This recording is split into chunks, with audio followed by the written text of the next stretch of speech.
Jaihind T വിയിലെ പ്രേക്ഷകർക്ക് എൻ്റെ പ്രണാമം. സരസ്വതി പൂജ എല്ലാവർക്കും സരസ്വതിയുടെ അനുഗ്രഹം കിട്ടട്ടെ എന്ന് പ്രാർത്ഥിച്ചുകൊണ്ട് സരസ്വതി പൂജയെക്കുറിച്ച് നമുക്ക് കുറേ കാര്യങ്ങൾ നോക്കാം. സരസ്വതി നമസ്തുഭ്യം വരദേ കാമരൂപിണി വിദ്യാരംഭം കരിഷ്യാമി സിദ്ധിർഭവതു മേ സദാ. നോക്കൂ, പ്രാർത്ഥിക്കുന്ന കാര്യത്തിൽ പോലും ഇപ്പത്താന്ന് മാത്രം പറയുന്നില്ല, സദാ എപ്പോഴും എനിക്കുണ്ടാവണം അനുഗ്രഹം. കാരണം എന്താ? സരസ്വതി കടാക്ഷമില്ലെങ്കിൽ ഇന്ന് മാത്രമുണ്ട് നാളെ ഇല്ലെന്ന് പറയാൻ പറ്റില്ലല്ലോ. അത്ര കണ്ട് പ്രാധാന്യം അറിയിക്കുന്നതാണ് വിദ്യ. ഈ വിദ്യ എന്ന് പറഞ്ഞാൽ രണ്ടർത്ഥം നമ്മൾ എടുക്കണം. സാധാരണ ലൗകിക ജീവിതത്തിൽ വിദ്യ എന്ന് പറഞ്ഞാൽ നമുക്കുള്ള പഠിത്തം, ഡോക്ടറേറ്റ്, ഡിഗ്രി, അത് കാര്യങ്ങൾ എല്ലാം ഇല്ലെന്ന് പറയുന്നില്ല. പക്ഷേ ഇതെല്ലാം ഈ ജന്മത്തിന് മാത്രമേ പ്രയോജനപ്പെടുകയുള്ളൂ, അല്ലേ? ശരിക്കുള്ള വിദ്യ എന്ന് പറഞ്ഞാൽ എന്താണ്? ബ്രഹ്മവിദ്യ. അതാണ് വിദ്യ. ബ്രഹ്മവിദ്യ എന്ന് പറഞ്ഞാൽ ബ്രഹ്മമാണ് സത്യം എന്നുള്ള ഉണർവ്. ഇത് നമ്മൾ ഒരുപാട് കേട്ടിട്ടുള്ളതാണ്, നമ്മൾ ഇതാണെന്ന് മനസ്സിലാക്കുന്നില്ല എന്ന് മാത്രമേ ഉള്ളൂ പലർക്കും. ഭജനയിലെ സമ്പ്രദായം ബ്രഹ്മൈവ സത്യം ഹരി ഓം എന്ന് പറഞ്ഞല്ലേ നിർത്തുന്നത്. ബ്രഹ്മ ഏവ സത്യം എന്ന് പറഞ്ഞാൽ ബ്രഹ്മമാണ് സത്യം. ബാക്കിയെല്ലാം മിഥ്യന്നായില്ലേ, ഇംപ്ലിമെൻ്റ് ആയില്ലേ അതിൽ. ഇത് ചെയ്യാൻ അവന് മാത്രമേ കഴിയുള്ളൂ എന്ന് പറഞ്ഞാൽ വേറെ ആർക്കും കഴിയില്ല എന്നർത്ഥം. ആ ബ്രഹ്മമേവ സത്യം എന്നുള്ള ഉണർവാണ് വിദ്യ. ആ വിദ്യ, ആ ബ്രഹ്മമാണ് സത്യം എന്ന ഉണർവ് വരണമെങ്കിൽ നമുക്ക് ഈ വിദ്യ കൊണ്ട് കാര്യങ്ങൾ മനസ്സിലാക്കാനുള്ള ഒരു ശക്തി വരണം. അതാണ് സരസ്വതി കടാക്ഷം പരിപൂർണമായി കിട്ടണം എന്ന് പറയാൻ കാര്യം. തരണ പറയും, 51 കടാക്ഷിക്ക് 51 അക്ഷരാത്മികയും നിൻപത്തല്ലാതെനിക്കില്ല സമ്പത്തമേ സരസ്വതി. കൊച്ചിലെ പാഠപുസ്തകത്തിൽ പഠിച്ചതാണിതെല്ലാം. അന്നത്തെ പാഠപുസ്തകങ്ങളെല്ലാം ഇതുപോലുള്ള പാഠങ്ങളാണ്. പക്ഷെ ഇന്ന് പാഠപുസ്തകങ്ങളിൽ പാഠം നോക്കിയാൽ പദ്യമാണോ ഗദ്യമാണോ എന്ന് മനസ്സിലാക്കാൻ തന്നെ വലിയ പാഠം. ഞാൻ വിമർശിക്കുകയില്ല, കാര്യം പറയുകയാണ്. 51 അക്ഷരങ്ങൾ, സ്വരാക്ഷരങ്ങൾ 16, വ്യഞ്ജനാക്ഷരങ്ങൾ 25, ചിലക്ഷരങ്ങൾ 5. അക്ഷരം എന്ന് പറഞ്ഞാൽ എന്താണ്? ക്ഷരം എന്ന് പറഞ്ഞാൽ നശിക്കുന്നത്, അക്ഷരം എന്ന് പറഞ്ഞാൽ നശിക്കാത്തത്. ഈ ആ എന്നുള്ള എഴുത്ത് എത്ര പ്രാവശ്യം എങ്ങനെയെല്ലാം എഴുതി, അത് ഇന്നും അങ്ങനെ തന്നെ ഇരിപ്പുണ്ട്. ആക്ക് ഒരു മാറ്റവുമില്ല. രൂപം, പല കളറ്, അതല്ല ഇവിടെ ഉദ്ദേശിക്കുന്നത്. അത് തേഞ്ഞ് പോയിട്ടില്ലല്ലോ. ഓരോ അക്ഷരവും ഈശ്വര സ്വരൂപമാണ് എന്ന് താത്പര്യം. നമ്മൾ വിദ്യയ്ക്ക് അധിപതിയായതുകൊണ്ട് സരസ്വതി എന്ന് പറയുന്നു. ആ സരസ്വതി പൂജ എന്നാണ് നമ്മളിന്ന് ചെയ്യുന്നത്. അപ്പോൾ എന്താണ്? ഈ പുസ്തകങ്ങളെല്ലാം വെച്ച് പൂജിക്കുന്നു, ആയുധങ്ങളെല്ലാം പൂജിക്കുന്നു. ഏതൊരു കാര്യം ചെയ്താലും, അത് എന്ത് തൊഴിലായാലും, ഏത് ഒരു കാര്യമായാലും, ഏത് മതത്തിലുള്ളതായാലും, ഏത് ജാതിയിലുള്ളവരായാലും, ഒരു കച്ചവടം തുടങ്ങിയാൽ അവരുടെ ചെറിയൊരു പടം വെച്ച് ഒരു വിളക്ക് കത്തിക്കും, അല്ലേ? എന്തിനെ? ശവപ്പെട്ടി വെക്കുന്നവൻ പോലും അതിങ്ങനെ തന്നെ. രാവിലെ മെഴുതി കത്തിച്ച് ഇന്ന് 10 വെട്ടിയെങ്കിലും ചിലവാകണമെന്ന് പ്രാർത്ഥിക്കുമാണ്. അവൻ്റെ ഉദ്ദേശം 10 പേര് മരിക്കണം എന്നുള്ളതല്ല. പക്ഷേ അവന് ജീവിതം നടക്കണമെങ്കിൽ കർത്താവ് അനുഗ്രഹിച്ചാലേ പറ്റൂ ആ ഈശ്വര വിചാരം. അതിനുവേണ്ടിയാണ് ഞാൻ പറയുന്നത്. എല്ലാ കാര്യങ്ങളും, ഏത് കാര്യമെടുത്താലും, സാധാരണ വർക്ക്ഷോപ്പിൽ നോക്കൂ, രാവും പകലും പണിയെടുക്കും. നമ്മുടെയൊക്കെ ശരിക്കും പല ജീവിതം നമ്മൾ സുരക്ഷിതമാക്കുന്നത് വർക്ക്ഷോപ്പുകാരാണ്, ഇല്ലെന്ന് പറയാൻ പറ്റില്ല. പക്ഷെ അവരെല്ലാം കഴിഞ്ഞാലും മുഴുവൻ വൃത്തിയാക്കി ആയുധങ്ങൾ മുഴുവൻ പൂജിക്കും. അതുപോലെ തന്നെ പുസ്തകങ്ങളെല്ലാം നമ്മൾ വെക്കും, പൂജിക്കും. ഓഫീസുകളിലും അതുപോലെ തന്നെ എല്ലാ എക്യുപ്മെൻറ്റ്സും വെച്ച് ആ പൂജ വയ്ക്കും. എന്തിനാണ്? ഈശ്വര കടാക്ഷം കൊണ്ട് നമുക്ക് ഇതെല്ലാം ചെയ്യാൻ സാധിച്ചു, ഇനിയും ആ കടാക്ഷം തുടരണം എന്ന് ഇത്രയും നാൾ നമുക്ക് അനുഗ്രഹിച്ച ആ ദേവിക്ക് നമ്മുടെ സന്തോഷത്തിന് വേണ്ടി പൂജ ചെയ്ത് അനുഗ്രഹം വാങ്ങിക്കാനായിട്ടാണ് ഈ പൂജ വെപ്പ് നമ്മൾ നടത്തുന്നത്. ഓരോ അക്ഷരത്തിലും ഈശ്വര സ്വരൂപമുണ്ടെന്നർത്ഥം. അതാണ് അക്ഷരസ്വരൂപിണി. അക്ഷരം എന്ന് പറഞ്ഞ കാരണം തന്നെ അത് തന്നെയാണ്. ഈശ്വരൻ ശാശ്വതമല്ലേ? അത് നിത്യമാണല്ലോ, അനിത്യ വസ്തു അല്ലല്ലോ. എന്നുമുള്ളതാണ് ഈശ്വരൻ. ഒരേപോലെ ഇരിക്കുന്നതാണ് ഈശ്വരൻ, മാറ്റമില്ല. ബാല്യം, കൗമാരം, യൗവനം, വാർദ്ധക്യമൊന്നും ദേവിക്കുമില്ല, ദേവനുമില്ല. എത്രയോ കൊല്ലങ്ങൾക്ക് മുമ്പ്, എത്രയോ തലമുറകളായി വണങ്ങിയിരിക്കുന്ന അതേ ദേവി സ്വരൂപത്തിൽ നമ്മളും ഇന്നും തൊഴുന്നുണ്ട്, നമുക്ക് ശേഷം വരുന്നവരും തൊഴാൻ പോകുന്നുണ്ട്. അതുകൊണ്ട് ഈ പുസ്തകത്തിലുള്ള ഒவ்வொரு എഴുത്തും ദേവി സ്വരൂപമാണ്. അതുകൊണ്ടാണ് ബുക്കിനെ ചവിട്ടരുത് എന്ന് പറയാൻ കാരണം. കുട്ടികളോട് പറഞ്ഞു കൊടുക്കണം, പുസ്തകത്തിനെ ചവിട്ടരുത്, അലക്ഷ്യപ്പെടുത്തരുത്, വലിച്ചെറിയരുത്. കാരണം ഈ സരസ്വതി പൂജയ്ക്ക് നമ്മൾ പൂജിച്ചു, അടുത്ത പൂജയ്ക്ക് വീണ്ടും പൂജിക്കാനുള്ളതാണത്. പൂജിക്കുന്നൊരു വസ്തു എന്ന് പറഞ്ഞാൽ അതിനകത്ത് ഓരോ അക്ഷരമും അമ്മ എന്നെഴുതി ആ ഇമ്മ എല്ലാം ഓരോ അക്ഷരമും ദേവീ സ്വരൂപമാണെന്നർത്ഥം.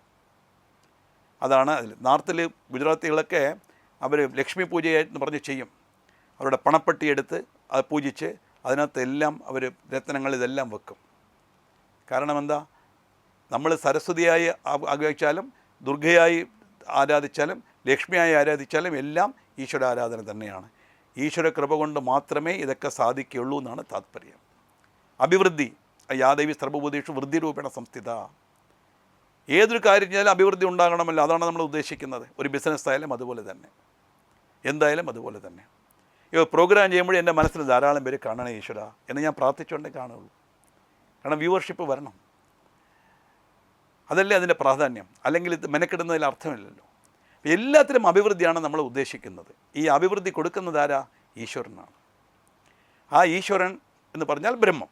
ആ ബ്രഹ്മത്തെ സ്ത്രീരൂപമായി സങ്കല്പിച്ചാൽ ദേവി, പുരുഷരൂപമായി സങ്കല്പിച്ചാൽ ദേവൻ. ഇതേ ഉള്ളു വ്യത്യാസം. ബ്രഹ്മം ഒന്നാണ്. അതാണ് നേരത്തെ എപ്പിസോഡിൽ പറഞ്ഞു, സന്ദർശയ തിഷ്ഠതി രൂപമസ്യ പറഞ്ഞല്ലോ. സാധാരണ കണ്ണുകൾ കൊണ്ട് കാണാനോ കാത് കൊണ്ട് കേൾക്കാനോ മൂക്കൊണ്ട് മണന്ന് നോക്കാനോ നാക്കുകൊണ്ട് നക്കി നോക്കാനോ പറ്റാത്തതാണ് ബ്രഹ്മം എന്ന് പറഞ്ഞാൽ ഇതിനെല്ലാം അതീതമായതാണെന്നർത്ഥം. പഞ്ച ഇന്ദ്രിയങ്ങൾക്കും പഞ്ച തന്മാത്രകൾക്കും അതീതമായി. തന്മാത്ര എന്ന് പറഞ്ഞാൽ ആ അവയവത്തിൻ്റെ പ്രവർത്തനശേഷി, അത്രയേ ഉള്ളൂ. ശബ്ദം, സ്പർശം, രൂപം, രസം, ഗന്ധം, ഇതാണ് തന്മാത്ര, പഞ്ചതന്മാത്ര. ശബ്ദം കാതിനുള്ളത്. ചെവി ഉണ്ടായിട്ട് കാര്യമില്ലല്ലോ, കേൾക്കണം, അതാണ് അതിൻ്റെ കഴിവ്. കണ്ണുണ്ടായാൽ പോരാ, കാണണം, അത് രൂപം. രസം, നാക്ക് രുചിക്കണം. ഗന്ധം, സ്പർശം. പുറകെ നിന്ന് ഒരാൾ തൊട്ടാലും നമുക്ക് മനസ്സിലാവുന്നുണ്ട്. കണ്ണില്ലല്ലോ, കണ്ണ് മുമ്പിലിരിക്കണത്, നമുക്കെങ്ങനെ അറിയാം അയാൾ തൊട്ടു എന്നുള്ളത്? സ്പർശിക്കുമ്പോൾ നമ്മൾ അറിയുന്നുണ്ട്. അതിൻ്റെ ഉണർവാണ് സ്പർശം. ഈ പഞ്ച ഇന്ദ്രിയങ്ങൾ ഈ ശബ്ദസ്പർശം എന്ന പഞ്ച തന്മാത്രയോടുകൂടി ഇന്ന് പുറമേയുള്ള വസ്തുക്കളിൽ ആകൃഷ്ടമായിരിക്കുകയാണ്. ഈ വസ്തുക്കളിൽ നിന്നും ആ ചിന്തയെ എടുത്ത് അന്തര്യാമിയായിരിക്കുന്ന ഈശ്വര സ്വരൂപത്തിലോട്ട് നമ്മൾ കൊണ്ടുവരണം. അത് നമുക്ക് സാധാരണ ദിവസങ്ങളിൽ പ്രാക്ടീസ് ചെയ്യാൻ ബുദ്ധിമുട്ടുള്ളത് കൊണ്ടാണ് ഈ ഉത്സവവേളയിലെങ്കിലും അത് ചെയ്യണം എന്ന് പറയുന്നത്. അതുകൊണ്ട് എന്താ, ആ ഒരു ദിവസം എല്ലാം മതിയാക്കി, പണിയില്ല, പഠിത്തമില്ല, ഒന്നും ചെയ്യേണ്ട, എല്ലാം ദേവിക്ക് സമർപ്പിച്ച് വെച്ചിട്ട് നമ്മൾ ഈശ്വരാരാധനയിൽ അങ്ങനെ മുഴുകിയിരിക്കുക. എന്നിട്ട് ആ പ്രസാദമായിട്ട് അതിനെ സ്വീകരിച്ച് നമ്മൾ സാധാരണ എത്ര പഠിച്ചാലും IAS കാരനായാലും രാവിലെ എടുത്തു കഴിഞ്ഞാൽ ഓം ഹരി ശ്രീ ഗണപതയേ നമഃ അവിഘ്നമസ്തു സരസ്വതി സഹായം എന്ന് നമ്മളതിൽ എഴുതും. കാരണം എന്താ, എന്ന് നമുക്ക് കിട്ടിക്കൊണ്ടിരിക്കണം. അതാണ് പ്രാർത്ഥിച്ചത് ആദ്യം. സരസ്വതി നമസ്തുഭ്യം വരദേ കാമരൂപിണി വിദ്യാരംഭം കരിഷ്യാമി. ഞാനിപ്പോൾ തുടങ്ങാൻ പോവുകയേ ഉള്ളൂ, എന്നും തുടങ്ങുകയാണ്. കാരണം എനിക്കിതുവരെ അത് പൂർത്തിയാക്കാൻ സാധിച്ചിട്ടില്ല. വിദ്യ എന്നുള്ളത് അങ്ങനെയാണ്, കടൽ പോലെയാണ്. തമിഴിൽ പറയും, കറ്റത് കൈമണ്ണളവ് കല്ലാതത് ഉലകളവ് എന്ന് പറയും. എത്ര പഠിച്ചാലും ഒരുപടി മണ്ണിൻ്റെ അത്രയേ ഉള്ളൂ. ഈ ലോകത്തുള്ള മണ്ണിനെ മുഴുവൻ വിദ്യയായിട്ട് കണക്കാക്കിയാൽ അതിൽ നിന്നും ഒരുപടി മണ്ണെടുത്താൽ അത്രയേ ഉള്ളൂ എത്ര പഠിച്ചാലും. എന്ന് പറഞ്ഞാൽ അതിന് ഒരു അവസാനമില്ലാന്ന് താത്പര്യം. അതാണ് വിദ്യാരംഭം കരിഷ്യാമി, ഞാൻ ചെയ്യുന്നു ഹേ ദേവി സിദ്ധിർ ഭവത് മേ സദാ, നീ മുഴുവൻ എന്നും എനിക്ക് ഈ അനുഗ്രഹം ചെയ്യണം എന്ന് പ്രാർത്ഥിക്കുന്നത്. അതാണ് സരസ്വതികളുടെ വീണ. നോക്കൂ, കച്ചപി എന്നാണ് സരസ്വതികളുടെ വീണയുടെ പേര്, കച്ചപി. അതാണ് നിജസല്ലാപമാധുര്യ വിനിർബൽസിത കച്ചപ്യൈ നമഃ ലളിത സഹസ്രനാമം. പേരോട് എല്ലാം ചോദിക്കുക, സാർ എന്ത് പറഞ്ഞാലും അവിടെ കൊണ്ട് നിർത്തുന്നല്ലോ എന്ന്. അതാണ് ബേസ്. സാധാരണ തമാശയ്ക്ക് പറയും, ലളിതാ സഹസ്രനാമം +2 വരെയുള്ള ഒരു ഇൻഫർമേഷനാണ് ദേവിയെക്കുറിച്ച്. സൗന്ദര്യലഹരി ഗ്രാജുവേഷൻ, ദേവി മഹാത്മ്യം പോസ്റ്റ് ഗ്രാജുവേഷൻ, ദേവി ഭാഗവതം PhD. അതിനപ്പുറം വലുതായിട്ടൊന്നുമില്ല. ഇത് ദേവിയും പിന്നെ +2 വല്ല ഒന്നൊന്നല്ല ഞാൻ പറയുന്നത്, മനസ്സിലാക്കാൻ വേണ്ടി പറയുന്നതേ ഉള്ളൂ. ബേസ് അതാണത്.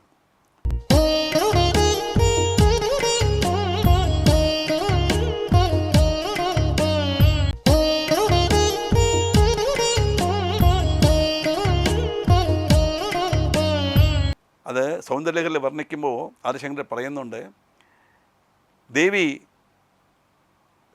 ലക്ഷ്മിയും സരസ്വതിയും ദേവിയെ ആരാധിച്ചുകൊണ്ടിരിക്കുന്നു. അവിടെ ദേവി എന്ന് പറയുന്നത് ബ്രഹ്മം, അത് മനസ്സിലാക്കണം. പാർവതി വേറെ, ശിവൻ വേറെ, ലക്ഷ്മി വേറെ, ഇതിൽ ആരാണ് വലുത് എന്നുള്ള ചിന്തയല്ല അവിടെ ഇരിക്കുന്നത്.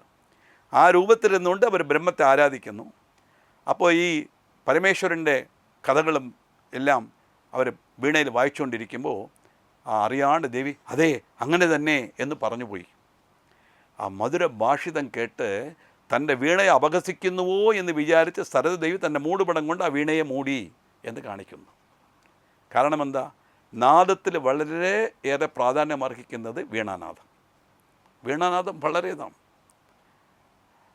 ഈ ഗർഭിണികൾക്കൂടും ഈ വീണാനാദം വായിക്കുമ്പോൾ വീണ വായിക്കാൻ പറയും. ആ നാദത്തിൽ രസിച്ചിരിക്കും. അത് ഒരു കാര്യം ഓർമ്മ വരുന്ന സമയത്ത് ഈ ഗർഭത്തിലിരിക്കുന്ന ശിശുവിന് എന്താ സംഗീതം ആസ്വദിക്കാൻ അറിയാമോ എന്ന് ചോദിച്ചാൽ, സംഗീതം ആസ്വദിക്കാൻ മാത്രമല്ല, കഴിഞ്ഞ ജന്മത്തിൽ ഞാൻ ആരായിരുന്നു എന്നുള്ള വിചാരവും ആ ഗർഭത്തിലുള്ള ശിശുവിന് ഉണ്ടാവും.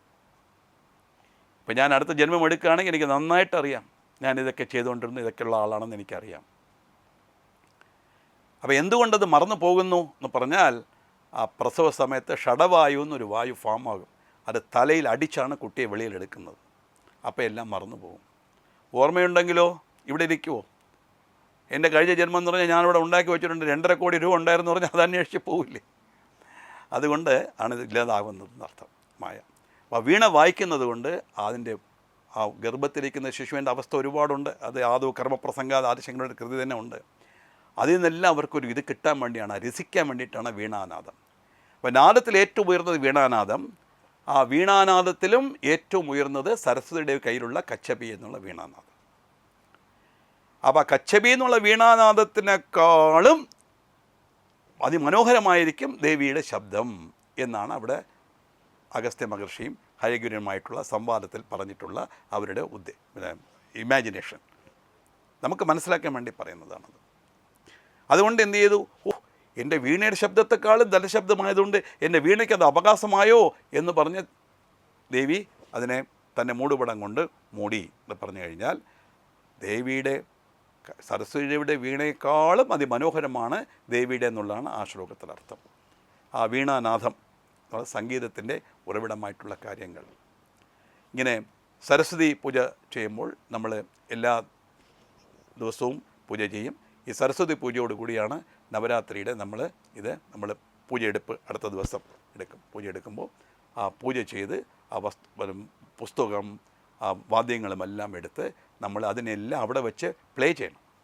പുസ്തകങ്ങൾ വായിക്കണം, വാദ്യങ്ങൾ വായിക്കണം. എന്തിനാണ് വാദ്യങ്ങൾ വയ്ക്കുന്നത്? ചതുഷ്ഷഷ്ടുപചാരാഢ്യായ നമഃ എന്ന് ലളിതാ സഹസ്രനാമത്തിലുണ്ട്. 64 ഉപചാരങ്ങൾ ദേവിക്ക്. ചതുഷ്ഷഷ്ടി കലാമയീ നമഃ. 64 കലകൾ, 64 കലകളുടെയും ഉറവിടമാണ് ഈശ്വര സ്വരൂപം എന്നർത്ഥം. 64 കലകളിലും ഈ വാദ്യങ്ങളൊക്കെ ഉണ്ടാകും. സാധാരണ പുതിയ ഒരു പ്രതിഷ്ഠ നടത്തി കുംഭാഭിഷേകം നടക്കുമ്പോൾ എല്ലായിടത്തും ഇല്ല, ചിലരെല്ലാം ഓരോ രാശിക്കും ഓരോ രാഗമുണ്ട്. 12 രാശികൾക്കും 12 രാഗമുണ്ട്. ഈ 12 രാശികൾക്കുള്ള 12 രാഗവും അവിടെ കൊണ്ട് പ്ലേ ചെയ്യിക്കും. അതിൽ വൃശ്ചിക രാശിക്ക് ഭൈരവി, അത് മാത്രമേ എനിക്കറിയാം എൻ്റെ രാശി ആയതുകൊണ്ട്. ബാക്കിയുള്ളത് ഞാൻ ഒരുപാട് ചോദിച്ചിട്ട് എനിക്ക് ഇതുവരെ അതിൻ്റെ ഇൻഫർമേഷൻ കിട്ടിയിട്ടില്ല. കാരണം ഇതെല്ലാം പറഞ്ഞു കൊടുക്കാൻ പലർക്കും ഒരു പ്രയാസമാണ്. പറഞ്ഞു തന്നാൽ ഇതുപോലെ 2000 പേർ കേൾക്കത്തക്ക രീതിയിൽ പറയാൻ നമുക്ക് സാധിക്കും. ഈ ഒவ்வொരു വാദ്യവും അതുപോലെ തന്നെയാണ്. അപ്പോൾ ഇതെല്ലാം സരസ്വതി സ്വരൂപമായിട്ടാണ് നമ്മൾ കാണുന്നത്. മൃദംഗം കച്ചേരി നോക്കൂ, തൊട്ട് കണ്ണിൽ വെച്ചിട്ടേ അവർ വായിക്കാൻ തുടങ്ങും. ശ്രുതിപ്പെട്ടി എടുത്തു കഴിഞ്ഞാൽ ശ്രുതി ഇടുമ്പോൾ തൊട്ട് കണ്ണിൽ വെക്കും. കാരണം അത് വെറും ഒരു ഡിവൈസ് അല്ല. മൃദംഗം വെറും ഒരു ഡിവൈസ് അല്ല, ഒരു ഉപകരണമല്ല. അതെല്ലാം ദേവിയായിട്ട് സങ്കല്പിച്ചിട്ടാണ് ചെയ്യുന്നത്. അതിനെയാണ് നമ്മളെല്ലാം പൂജയിൽ വെച്ച് ആ ഒരു ദിവസം ഈശ്വരയ്ക്ക് ഇത്രയും നാൾ ഇതുകൊണ്ട് ഞാൻ എല്ലാം അനുഭവിച്ചു, എല്ലാം ശരിക്കും അങ്ങനെ ഒരു മൃദംഗ വിദ്വാൻ്റെ ജീവിതം ആ മൃദംഗത്തിലൂടെയാണ് കിട്ടുന്നത്. അപ്പം അവൻ്റെ ഒരു ഉപജീവന മാർഗമാണത്.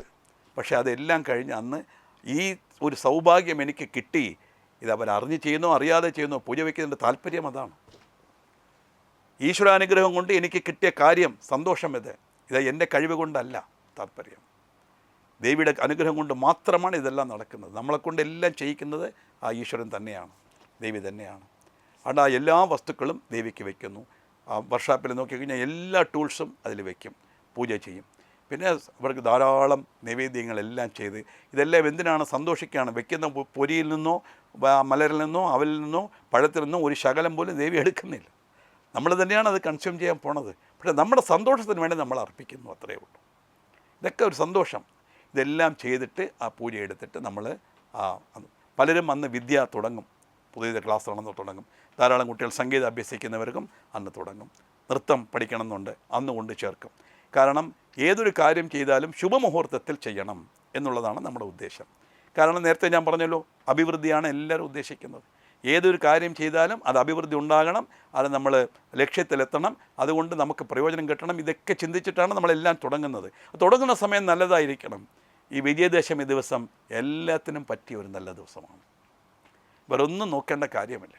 9 ദിവസം കൊണ്ട് ആരാധന ചെയ്ത് സന്തുഷ്ടയായിരിക്കുന്ന ഒരവസ്ഥയിലിരിക്കുന്ന ആ മനുഷ്യരും ശരി, ആ ദേവി ആരാധിച്ച് ആ സരസ്വതി പൂജ ചെയ്യണം. നമ്മളെല്ലാം അത് ഉൾക്കൊള്ളുന്ന എടുക്കുന്നുണ്ട്.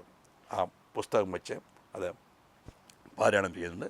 അന്ന് തന്നെ എല്ലാ വിദ്യയും നമ്മൾ തുടങ്ങുകയും ചെയ്യും. ഇതാണ് സരസ്വതി പൂജ പുസ്തകങ്ങൾ വയ്ക്കുന്നതും ആയുധങ്ങൾ വയ്ക്കുന്നതും കൊണ്ടുള്ള ഉദ്ദേശം. ആ രീതിയിൽ ഇത് ചെയ്യണം. ഇത് ചെയ്യുമ്പോൾ വളരെ ശുദ്ധം വൃത്തി വളരെ വേണം, അത് നോക്കണം. പുസ്തകമായാലും എപ്പോഴത്തേനും മരിക്കണം. ഈ പുസ്തകത്തിനുള്ളിൽ ചിലപ്പോൾ നമ്മൾ ഫോട്ടോ എല്ലാം വെച്ച് കാണും. അങ്ങനെയുള്ള പുസ്തകമൊന്നും പൂജയിൽ വയ്ക്കരുത്. കാരണം അതിനകത്തുള്ള പുസ്തകത്തിൽ പ്രിൻ്റ് ചെയ്ത ഫോട്ടോ അല്ല ഞാൻ പറയുന്നത്, സാധാരണ ആളുകളുടെ ഫോട്ടോ അല്ല അതിനകത്ത് വെച്ചിട്ട് പൂജയിൽ വയ്ക്കാൻ പാടില്ല. അതുപോലെ എല്ലാ പുസ്തകങ്ങളും, ഒരുപാട് പുസ്തകമുണ്ട്. CA പഠിക്കുന്നവർ നോക്കിക്കഴിഞ്ഞാൽ കിലോ കണക്കിന് കാണും. അതുപോലെ എഞ്ചിനീയറിംഗ് പഠിക്കുന്നവർ അത്ര പുസ്തകം എങ്ങനെ വയ്ക്കാൻ പറ്റും?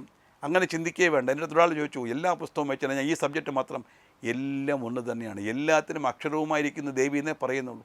ഏത് പുസ്തകം എടുത്താലും ഈ 51 അക്ഷരമല്ലേ വഴിയുള്ളൂ, അല്ലാതെ വരില്ലല്ലോ. ഈ 51 അക്ഷരമുള്ള ഒരു പുസ്തകം പൂജിച്ചാൽ മതി. എല്ലാ പുസ്തകവും വയ്ക്കണം എന്നല്ല താല്പര്യം അതിൽ. പക്ഷേ നമ്മുടെ ഉദ്ദേശം ഇതെല്ലാം ദേവിക്ക് സമർപ്പിച്ച് ദേവിയുടെ അനുഗ്രഹത്തോടു കൂടി എനിക്ക് സദാ ആ വാക്ക് ഓർമ്മിച്ചോളണം.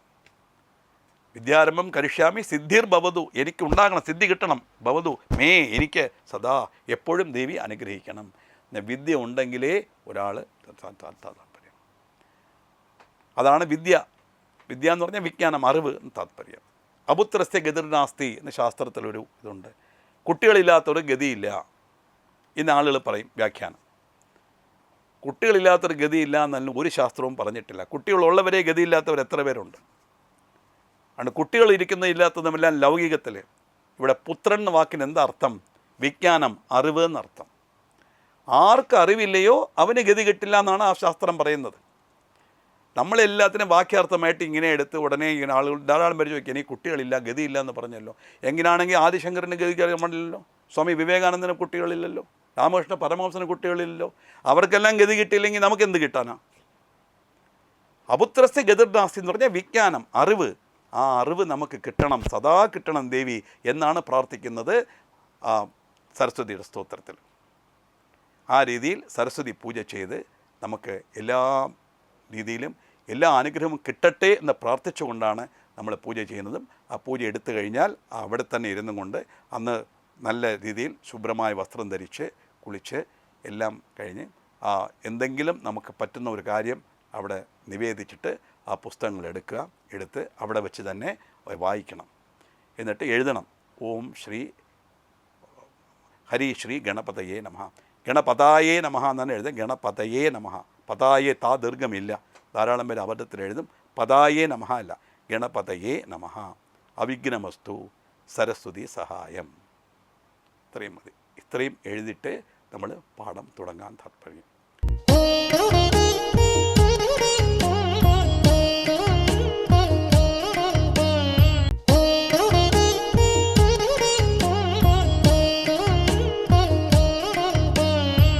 തീർച്ചയായിട്ടും വിദ്യാരംഭത്തിൻ്റെ അന്ന് തുടങ്ങിയാൽ ആ വിദ്യ വളരും എന്നുള്ളതാണ് നമ്മുടെ വിശ്വാസം. ആ വിശ്വാസത്തോടുകൂടി ചെയ്താൽ തീർച്ചയായിട്ടും ഫലം കിട്ടും ഏതൊരു കാര്യവും. അല്ലാതെ പരീക്ഷണാർത്ഥം ഒരിക്കലും ഈശ്വരാരാധന ചെയ്യരുത്, പരീക്ഷണാർത്ഥം ചെയ്യരുത്. ഇതുപോലെ തന്നെ ഈ ഈശ്വരാരാധന ചെയ്യുമ്പോഴും 2-3 കാര്യം കൂടി അതിൻ്റെ കൂടെ ഞാൻ പറയാം. ശുദ്ധമൃത്തിയോടെ പൂജാറുമീകരണം എന്നുള്ളത് ശാസ്ത്രം എന്ന് കരുതി കുളിച്ചിട്ട് ഈറനൊടുത്തും കൊണ്ട് പൂജാമുറിയിൽ പോയി വിളക്ക് കത്തിക്കുകയോ നാമം ചൊല്ലുകയോ ചെയ്യരുത്. പൂജാ റൂമിൽ കയറുന്നതെന്ന് ഞാൻ പറഞ്ഞില്ല. ഡ്രസ്സ് വഹിക്കുന്ന അലമാര പൂജാ റൂമിലാണെങ്കിലോ, ചെറിയ വീടുകളിൽ അത്രേ പറ്റുള്ളൂ. അവിടെ പോയി വേറൊരു ഉണർന്ന വസ്ത്രം ധരിച്ചിട്ടേ വിളക്ക് കത്തിക്കാവൂ, നാമജപം ചൊല്ലാവൂ. കാരണം ഈറൻ വസ്ത്രം ഉടുത്തുകൊണ്ട് ഒരേ ഒരു കാര്യമേ ചെയ്യാവൂ, പ്രേതകാര്യം. അല്ലാതെ പിതൃകാര്യം ചെയ്യുമ്പോൾ പോലും ഈരവസ്ത്രം പാടില്ല, ശൂന്യനെത്തി പാടില്ല. എന്തെങ്കിലും ഒരെണ്ണം അവരവരുടെ സമ്പ്രദായം അനുസരിച്ച് കുങ്കുമമോ ചന്ദനമോ വിഭൂതിയോ എന്തെങ്കിലും ഒന്ന് നെറ്റിയിൽ ഇട്ടുകൊണ്ടേ ചെയ്യാവൂ. ഈ നെറ്റി, ഏകവസ്ത്രം, ഈരവസ്ത്രമെല്ലാം പ്രേതകാര്യത്തിനുള്ളതാണ്. നമ്മൾ ചെയ്യുന്നതോ ഈശ്വരകാര്യമാണ്, അല്ലേ? അഭിവൃദ്ധിക്ക് വേണ്ടി ചെയ്യുന്നതാണ്. അതുപോലെ വിളക്ക് കത്തിച്ചു, പൂജയെല്ലാം ചെയ്തു, ഉടനെ ഇങ്ങനെ ഒരിക്കലും അയക്കരുത്. അത് വരട്ടെ, പോകുമെന്ന് പറയുന്ന പോലെയല്ലേ. നമ്മൾ ഇത്രയും കഷ്ടപ്പെട്ട് നമുക്കെല്ലാം പൂജ ചെയ്ത് ലക്ഷക്കണക്കിന് രൂപ ചിലവാക്കി, ആയിരക്കണക്കിന് രൂപ പൂവെല്ലാം വാങ്ങി പൂജ ചെയ്തിട്ട് പോകുമെന്ന് പറയണത് എന്തിനാണ്? അപ്പോൾ എങ്ങനെ വിളക്കണയ്ക്കണം? ഒന്നുകിൽ ആ പൂജിച്ച പൂ എടുത്ത് അതിൻ്റെ പുറത്തിങ്ങനെ വെച്ച് അത് അണഞ്ഞോളും, അല്ലെങ്കിൽ ആ തീപ്പെട്ടി കൊള്ളിയില്ലേ അതുകൊണ്ട് പതുക്കെ ആ വിളക്ക് ഉള്ളിൽ കയറ്റണം. വിളക്ക് കത്തിക്കുന്നതും വിളക്ക് അണയ്ക്കുന്നതിനെല്ലാം പ്രാധാന്യമുണ്ട്. ലക്ഷ്മിയാണത് നമ്മൾ ഉദ്ദേശിക്കുന്നത്, ഐശ്വര്യമാണ്. പ്രകാശം എന്ന് പറഞ്ഞാൽ ഐശ്വര്യമാണ്. ഈ ഐശ്വര്യം എന്ന് പറഞ്ഞാൽ എന്താണ്? ധാരാളം പണമുണ്ടെങ്കിൽ ഐശ്വര്യമാണോ? അല്ല. 10 കാറുണ്ട് ഐശ്വര്യമാണോ? അല്ല. 50 വീടുണ്ട് ഐശ്വര്യമാണോ? അല്ല. അപ്പോൾ ഐശ്വര്യം എന്ന് പറഞ്ഞാൽ എന്താണ്? എല്ലാം ഉണ്ടായാൽ മാത്രം പോരാ, അത് അനുഭവിക്കാനുള്ള ആയുസ്, ആരോഗ്യം, അവസരം, ഇത് 3 ഉണ്ടാവണം, അല്ലേ? BMW കാറുമുണ്ട്, പാരാലിസിസും ഉണ്ട്, എന്ത് പ്രയോജനം? 50 ഏക്കർ കരിമ്പിൻ തോട്ടം, ഷുഗർ 320, എന്ത് പ്രയോജനം? അതാണ് പ്രാർത്ഥിക്കുന്നത് ഇവിടെ. ഐശ്വര്യം എന്ന് പറഞ്ഞാൽ ദൈവത്തോട് പ്രാർത്ഥിക്കുമ്പോൾ ഇതാണ് നമ്മൾ ഉദ്ദേശിക്കുന്നത്. എല്ലാം എനിക്ക് വേണം ഈശ്വര തന്നാ പോരാ. ഇത് തന്നെയാണ് ശ്രീരുദ്രത്തിൽ വേദത്തിൽ പറഞ്ഞ വാജശ്ചമേ പ്രസവശ്ചമേ പ്രജതിഷ്ഠമേ പ്രസിദ്ധിഷ്ഠമേ എന്ന് പ്രാർത്ഥിക്കുന്നത്. പരമേശ്വരാ നീ എല്ലാം എനിക്ക് തരണം, തന്നാൽ മാത്രം പോരാ, അത് അനുഭവിക്കാനുള്ള ഭാഗ്യവും തരണം. ഭാഗ്യം നിന്നിട്ട് ഉടനെ എടുത്തുകയറുത് എനിക്ക് ആയുസം തരണം, അല്ലേ? ഇന്ന് എന്ത് വെച്ചോ നാളെ തൂക്കിക്കൊണ്ടുപോയാൽ രക്ഷയില്ലല്ലോ. ഇതാണ് ഐശ്വര്യം. ഈ ഐശ്വര്യപ്രദമായിട്ട് എല്ലാം നടക്കണം എന്നുള്ള ഉദ്ദേശിച്ചാണ് നമ്മൾ ഓരോ കാര്യങ്ങളും ചെയ്യുന്നത്. അപ്പോൾ അത് ചെയ്യുമ്പോൾ അതിൻ്റെ രീതിയിലുള്ള ആ ഒരു ഇത് നമ്മൾ ഫോളോ ചെയ്യണം, താല്പര്യം. ഇല്ലെങ്കിൽ നമ്മൾ ഇതാവില്ല. അതുപോലെ നമസ്കരിക്കും ആളുകൾ. ഫ്ലാറ്റായിട്ട് 2 കാലും ഇങ്ങനെ വെച്ച് നമസ്കരിച്ചാൽ പ്രശ്നമേ ഇല്ല.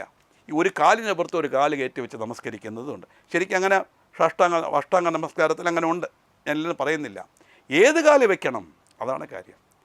ഇന്ന് സാധാരണ ആളുകളിൽ ഇടത് കാലിൻ്റെ പുറത്ത് വലത് കാല് തൂക്കി വെച്ച് നമസ്കരിക്കും. അമ്പലത്തിൽ പോയി ഞാൻ കണ്ണിൽ കണ്ടവരോട് പറയും, ഒരിക്കലും അത് ചെയ്യരുത്. വലത് എന്ന് പറയുന്നത് കർമ്മം, ഇടത് എന്ന് പറഞ്ഞാൽ ജ്ഞാനം. രാഷ്ട്രീയമല്ല കേട്ടോ, ആത്മീകമാണ്. വലതെന്ന് പറഞ്ഞാൽ കർമ്മം, ഇടതെന്ന് പറഞ്ഞാൽ ജ്ഞാനം. വലതിൻ്റെ പുറത്ത് ഇടത് കയറ്റി വെക്കണം, ജ്ഞാനം ഓങ്ങി നിൽക്കണം, എങ്കിലേ പറ്റുള്ളൂ. അല്ലാതെ വലതുകാൽ തൂക്കി വെച്ചാൽ കർമ്മം ഓങ്ങി നിൽക്കും. നേരത്തെ പറഞ്ഞ മാതിരി പുനരഭിജനനം, പുനരഭിമരണം, പുനരഭിജനനി, ജഡരേ ശയനം എന്ന് പറഞ്ഞ് വീണ്ടും വീണ്ടും ജനിച്ച് ഇനി എത്ര മാസ്ക് ഇടണോ, എത്ര സാനിറ്റർ ഉപയോഗിക്കണോ നമുക്ക് അറിഞ്ഞുകൂടാ. ഇതിൽ നിന്നല്ല ജ്ഞാനം കിട്ടണമെങ്കിൽ ഇടതുകാലം മുകളിൽ കയറ്റി വെക്കണം. താല്പര്യം ഒരിക്കലും വലതുകാലം മുകളിൽ കയറ്റി വെക്കരുത്. ഇടതുകാലം മുകളിൽ കയറ്റി വെച്ച് വേണം നമസ്കരിക്കാൻ താല്പര്യം.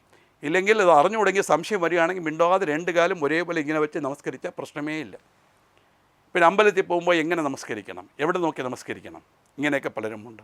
ഒരിക്കലും കൊടിമരത്തിൻ്റെ മുമ്പിൽ നമസ്കരിക്കാൻ പാടില്ല. അത് കൊടിമരം കഴിഞ്ഞ് കൊടിമരത്തിൻ്റെ ഇപ്പുറത്തെ നമസ്കരിക്കാവും.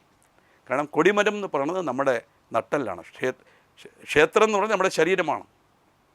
ക്ഷേത്രപാലൻ, ശരീരത്തെ രക്ഷിക്കുന്നവൻ, ക്ഷേത്രജ്ഞൻ എല്ലാം ഞാൻ തന്നെയാണ് ഭഗവത്ഗീതയിൽ പറയുന്നുണ്ട്. ക്ഷേത്രനും ഞാൻ തന്നെ, ക്ഷേത്രജ്ഞനും ഞാനും തന്നെയാണ്. കാരണം എന്താ, ഈശ്വര സർവഭൂതാനാം ഹൃദയേശ അർജുന തിഷ്ഠതി എന്നാണല്ലോ വാക്ക് ഗീതാചാര്യൻ്റെ. അപ്പോൾ അതുകൊണ്ട് നമസ്കരിക്കുമ്പോൾ കൊടിമരത്തിന് ഇപ്പുറത്ത് മാത്രമേ നമസ്കരിക്കാവൂ. പിന്നെ ചിലരുടെ സ്വഭാവമുണ്ട്, ശിവൻ സ്വത്ത് കുലനാശം എന്ന് പറഞ്ഞിട്ടുണ്ട്. അപ്പോൾ വിഷ്ണു സ്വത്ത് കുലവർദ്ധം എന്നാണോ? ശിവൻ സ്വത്ത്, ശിവൻ എന്ന് പറഞ്ഞാൽ ഈശ്വരൻ്റെ സ്വത്ത് മോഷ്ടിക്കരുത് എന്നേ പറഞ്ഞിട്ടുള്ളൂ.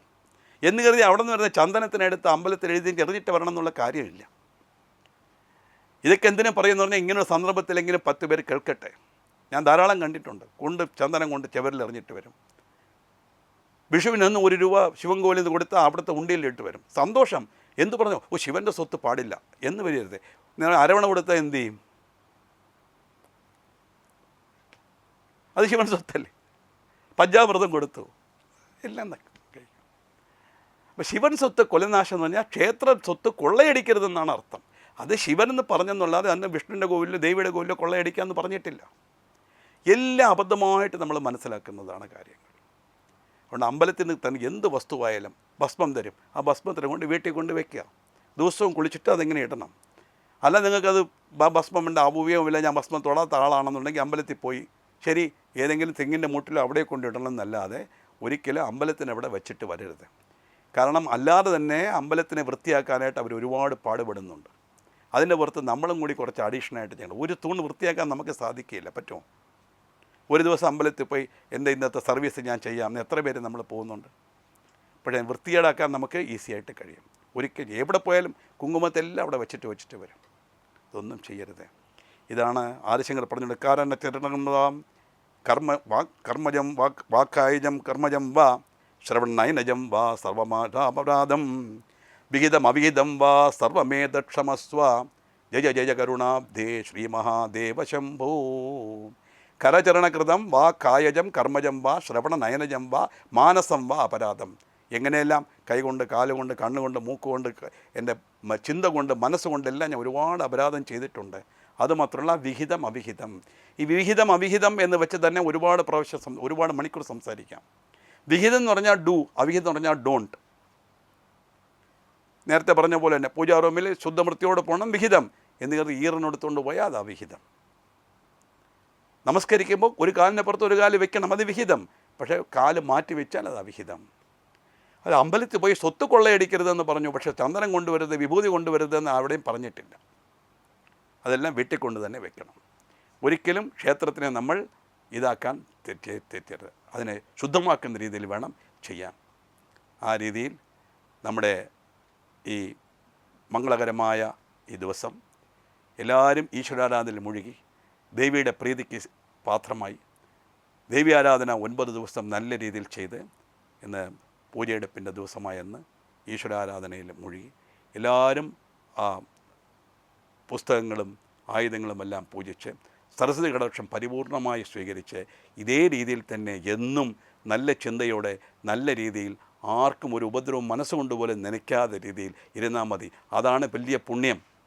കോടിക്കണക്കിന് യജ്ഞം ചെയ്യേണ്ട, മനസ്സുകൊണ്ടോ വാക്കുകൊണ്ടോ പ്രവൃത്തി കൊണ്ടോ മറ്റുള്ളവർക്ക് ഒരു ഉപദ്രവം ചെയ്യാതെ ഇരിക്കുന്നവനാണ് സത്വഗുണ സമ്പന്നൻ.